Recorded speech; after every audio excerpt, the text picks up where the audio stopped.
FM 89.1, Radio Universidad.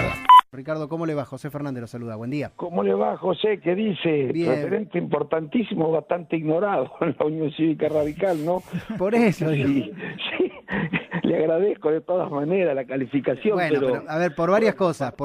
No, que sepa, digo, la audiencia, que hay distintos radicalismos, ¿no? Claro. Que yo no tengo tengo muy poco que ver con este radicalismo que se ha distanciado en los últimos años tanto, sí, de su propio ideario, y no es algo que diga ahora, lo vengo diciendo desde hace 3 años. De Gualeguaychú para acá. De Gualeguaychú para acá, lamentablemente, la realidad nos ha dado la razón, más allá de que seguro mis correligionarios actuaron con la mejor intención, lo cierto es que en términos de resultados la realidad nos ha dado la razón a quienes decíamos que no podíamos actuar haciendo seguidismo, como si no tuviéramos derecho a opinar, como si todo lo que se hiciera a nuestro juicio se hacía bien, en fin, lo que conocemos, ¿no? Sí, sí, un poco puesto también lo que dice, bueno, no forma parte del radicalismo, pero sí lo hizo en algún tiempo Elisa Carrió, un poco digo, en este último tuit marca un poco esa diferencia. Creo que usted en ese sentido está más cerca de Carrió que de sus correligionarios que están dentro del gobierno. Sí, lo hice antes incluso. Lo que pasa es que, bueno, muchas veces la disidencia en el partido no tiene mucha difusión, pero yo estuve en la inauguración de la revista Noticias, sí, ¿cuándo fue? El lunes, perdón. El lunes, entregándole un premio, yo no le di el premio, se lo daba a la revista Noticias, pero yo se lo entregué a Estela Carlotto. Ajá, sí. Premio en reconocimiento a todo lo que ha luchado por los derechos humanos, por la justicia y además por la forma en la que lo hizo, ¿no? Porque con una nobleza y una grandeza moral realmente ejemplar. Bueno, y me abordaron, y bien llegaba allí de un canal, no me acuerdo cuál era, pero uno de los canales de acá, de la capital, sí, y me preguntaron, me enteraba yo por el periodista.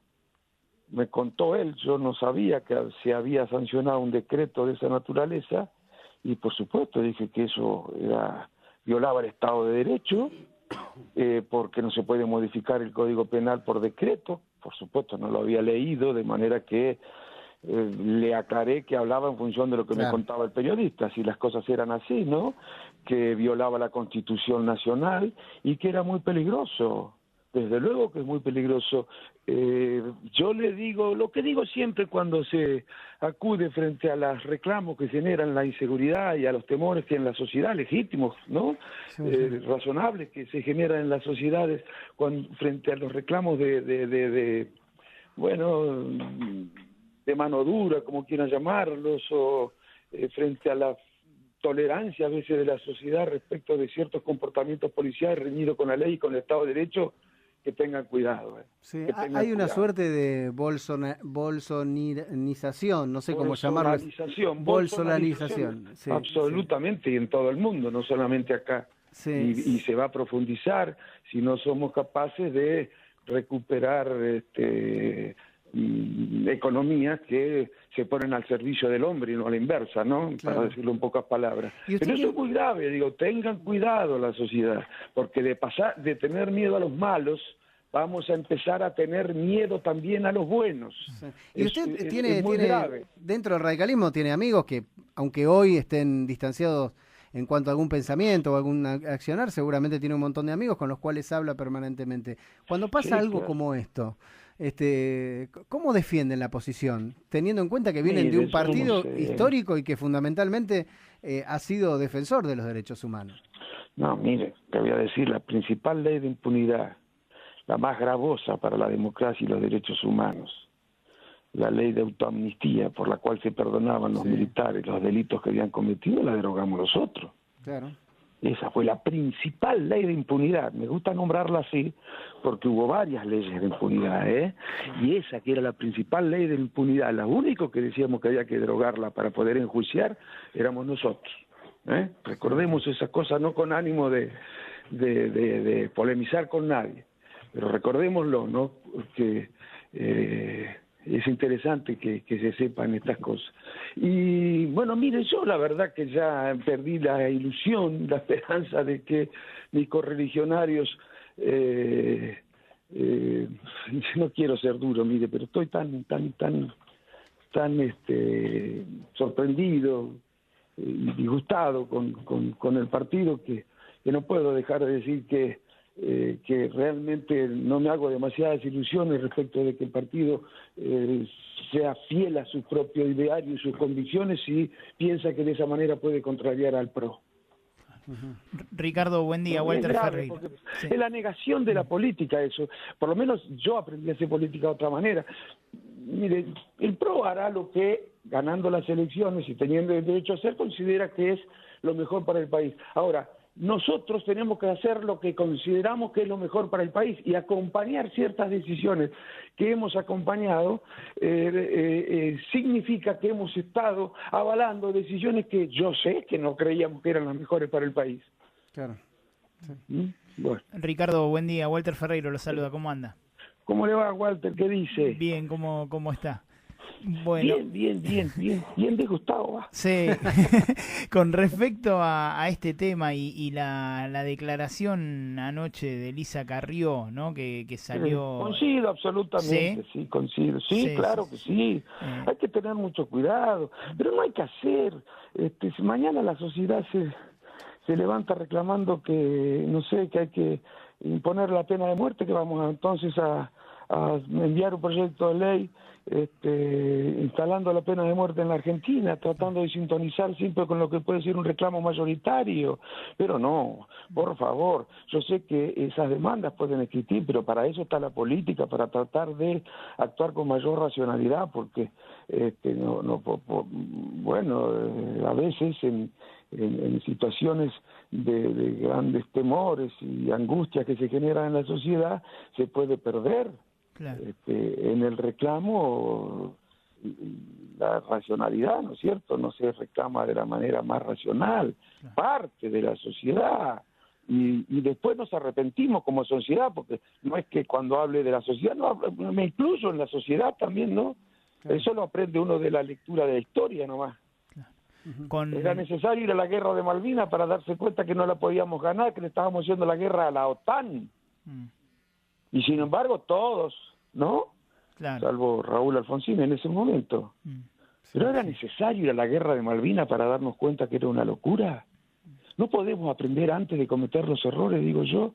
Y de esto tiene gran responsabilidad la política, porque es la política la que debe estar advirtiendo. Después, bueno, si la sociedad decide acompañar mayoritariamente propuestas que uno considera que están equivocadas, bueno, tendrá que votar a quienes la formulan, pero no puede ser que todos salgamos a decir lo mismo para no contrariar a una demanda circunstancial y coyuntural, claro, de la sociedad. Porque en aquel momento también había mucha gente que estaba de acuerdo con ir a Malvinas, y sin embargo hay gente que está por encima, que es pensante, que labura en esto, que sabe de esto y es la que tiene que enderezar ciertos rumbos, digo, no se puede hacerle caso a lo que dice la gente común todo el tiempo. Y tiene que decirle la gente tiene igual la oportunidad de manifestarse, y lo que ella decida tendrán que hacer.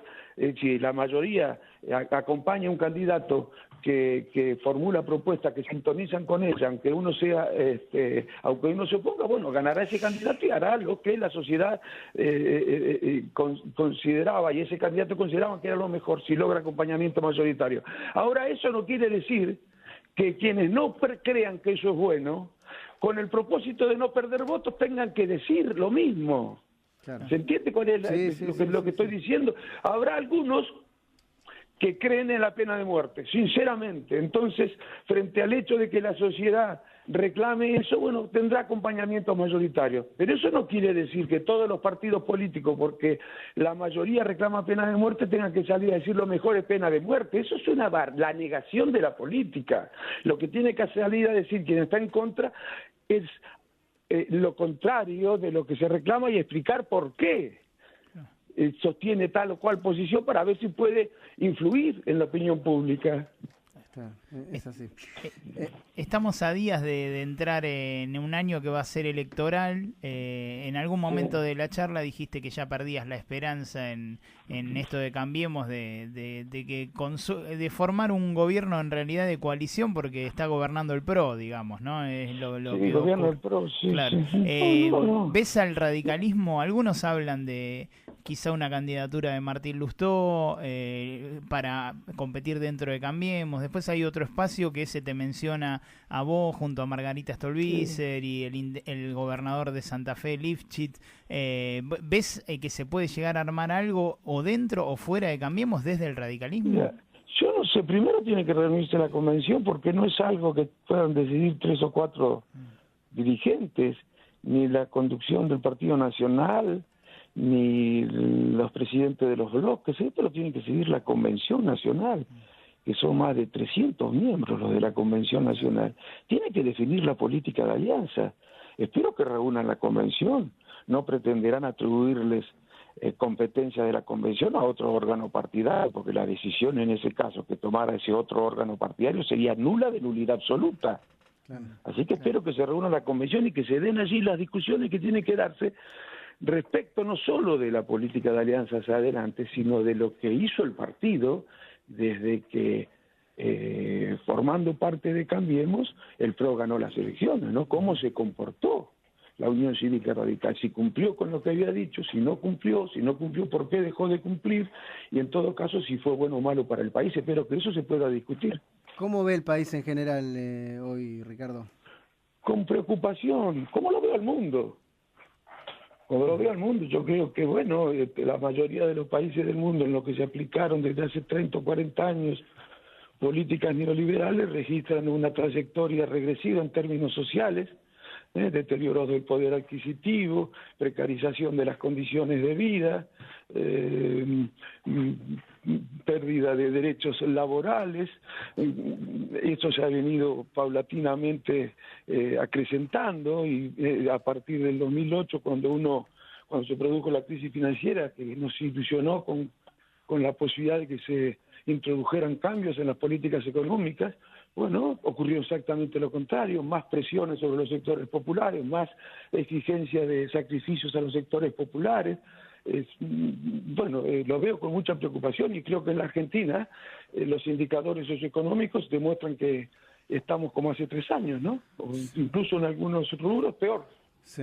El tema es que también uno mira a los costados y las oposiciones parecen estar bastante en otra cosa, ¿no? En la pelea interna no, y esto. Sí, pero yo digo, miren, acá también tengo diferencia con el oficialismo y con la oposición, porque no es una cuestión de ganar elecciones. Claro, también. A mí me preocupa más poder gobernar después, el poder, contar con el poder necesario para hacer las transformaciones, porque vamos a tener que enfrentar a partir del 2019, yo creo, situaciones muy difíciles, un banco de niebla muy espeso y de magnitudes muy importantes que solamente podremos enfrentarlo con éxito si somos capaces de lograr acuerdos fundamentales entre todas las fuerzas políticas, las más representativas, las de centro izquierda, las de centro derecha, e incluso con los sectores del empresariado nacional y con los sectores del trabajo. Yo creo que va a ser absolutamente necesario ensayar una experiencia de esta naturaleza, que esa sí sería novedosa, que es además la que les permitió a los países del mundo resolver problemas difíciles como los que tenemos que resolver nosotros, ¿no? Por ejemplo, en Europa después de la Segunda Guerra, no lo resolvió un partido solo, O sea, que ¿usted estaría en ese sentido, por ejemplo, estaría de acuerdo inclusive hasta poder tener algún tipo de alianza que sea programática, no solo electoral y demás, con el peronismo, por ejemplo? Sí, yo creo que no, cualquier partido que llegue a ver, yo creo que hay que distinguir el plano electoral del plano programático, de los acuerdos de Estado, digamos. En el plano electoral se tienen que reunir los que piensan distinto, pero para arribar a acuerdos programáticos que nos permitan recorrer el camino del desarrollo se necesita reunirse con los que piensan distinto, si no, no tiene ningún valor. Se necesita acordar ciertas cosas que va a ser muy difícil de implementar si no hay acuerdo conversado con quienes piensan distinto. Bueno, son soluciones de compromiso en las que cada uno tiene que ceder. A veces ser muy intransigente es muy conservador, pero muy conservador. De la calidad de la política depende que sepa identificar cuáles son aquellas cuestiones respecto de las cuales se necesitan o no acuerdos, ¿no?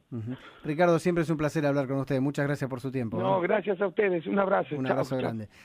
Desde la Universidad Nacional de La Matanza, Radio Universidad FM 89.1. Siempre cerca.